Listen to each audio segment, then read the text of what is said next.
যে বাসভবনটি, প্রধানমন্ত্রীর বাসভবনটি ছিল, সেটিকে জুলাই গণঅভ্যুত্থানের স্মৃতি জাদুঘরে রূপান্তর করা হবে। এবং যেহেতু ৩৬শে জুলাই অথবা ৫ই আগস্ট জনগণ এইটি জয় করেছে এবং অনেক রক্তের এবং আত্মত্যাগের ভিতর দিয়ে আমরা কিন্তু এই 5ই আগস্টের মুহূর্তটি পেয়েছি। ফলে সেটি জনগণের জন্য উন্মুক্ত করে দেওয়া এবং জনগণের বিজয়কে ধারণ করে রাখার উদ্দেশ্যেই এই গণভবনকে জাদুঘরে পরিণত করা হবে।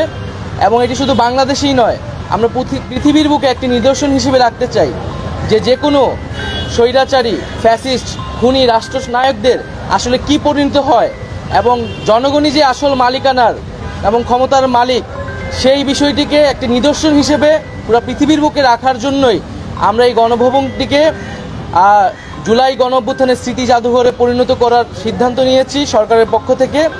এবং সেই উদ্দেশ্যে আজকে আমাদের প্রাথমিক ভিজিট ছিল, প্রাথমিক পরামর্শ নিয়েছি এবং আমাদের আকাঙ্ক্ষাগুলো বলেছি যে আমরা কিভাবে দেখতে চাই এবং একটি ফর্মাল কমিটি করার জন্য নির্দেশ দেওয়া হয়েছে। হয়তো আগামীকালের মধ্যেই কমিটিটি হয়ে যাবে এবং কমিটি হলে এটি হয়তো নেক্সট সপ্তাহ থেকে আমরা কাজ শুরু করব এবং বলা হয়েছে যাতে দ্রুত সময়ের মধ্যে আমরা এটি উদ্বোধন করতে পারি, সেজন্য খুব দ্রুত গতিতে কাজ সম্পাদন করার জন্য। কমিটিতে যারা বিশেষজ্ঞ রয়েছেন, স্থাপত্য সাথে জড়িত এবং জাদুঘর বিশেষজ্ঞ এবং যারা আর্টিস্ট রয়েছেন তাদের থেকেও, এবং আমরা বিদেশে যারা রয়েছে জাদুঘর বিষয়ে বিশেষজ্ঞ বা এরকম অভ্যুত্থানের স্মৃতি জাদুঘর করার অভিজ্ঞতা রয়েছে তাদের সাথেও যোগাযোগ করার পরামর্শ নেওয়ার জন্য বলা হয়েছে। এখানে প্রথমত যে এই যে ৩৬ দিনের যে অভ্যুত্থানটি, সেই অভ্যুত্থানের পুরো সামগ্রিক স্মৃতিটা থাকবে, দিনলিপিতে থাকবে। আমাদের যে শহীদ যারা হয়েছেন এই আন্দোলনে তাদের স্মৃতি থাকবে, তাদের তালিকা থাকবে।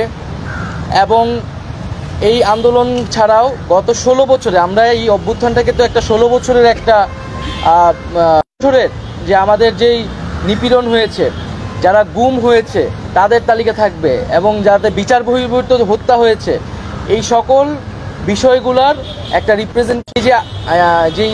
যে স্থাপত্যটা এখন ভগ্নাবশেষ অবস্থায় আছে সেটিকে সর্বোচ্চ সেই অবস্থায় রেখেই আমরা এই জাদুঘরটি করা হবে। এবং এখানে কিছু ডিজিটাল রিপ্রেজেন্টেশনও থাকবে। আমরা এই ভগ্নাবশেষগুলো রেখেই আমরা কিছু ডিজিটাল কার্যক্রমের মাধ্যমে জাদুঘরটি থাকবে। হ্যাঁ, পরবর্তী প্রধানমন্ত্রীর বাসভবন বিষয়ে সেটা পরবর্তীতে আলোচনা হবে। এখন আমাদের যে প্রধান উপদেষ্টা ডক্টর মোহাম্মদ ইউনূস, তিনি যেখানে আছেন যমুনাতে, তিনি সেখানেই থাকবেন। আর যেটা বললেন যে এখন যে অবস্থা, এখন আমরা ভিতরে দেখতে পেয়েছি যে এখানে প্রচুর দেওয়াল লিখন আছে, গ্রাফিতি আছে। যারা সেদিন এসেছিলেন, স্টুডেন্টরা এসেছিলেন, তারা তাদের ক্ষোভ প্রকাশ করেছেন। এবং সেই শহীদ পরিবারদের নিয়ে আমরা এই মাসে একটি স্মরণ সভার আয়োজন করবো বেশ বড় করে আর কি। ফাউন্ডেশনের যেই আমরা কার্যক্রম ঘোষণা হবে এবং আমাদের যেই আহতদের ব্যাপারে এবং শহীদ পরিবারদের ব্যাপারে যে কমিটমেন্টগুলো, আর্থিক এবং অন্যান্য প্রতিশ্রুতিগুলো সেখান থেকে দেওয়া হবে এবং যে তালিকাটিও সেখান থেকে আমরা ঘোষণা করব। আমরা এই ব্যাপারে খুব সিরিয়াসলি দেখছি।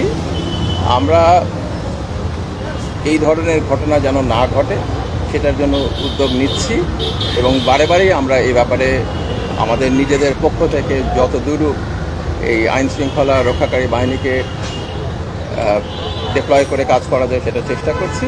আমরা এটা একেবারেই গ্রহণযোগ্য বলেছি। আমরা এর বিরুদ্ধে প্রথম দিন থেকে এটা অবস্থান নিয়েছি।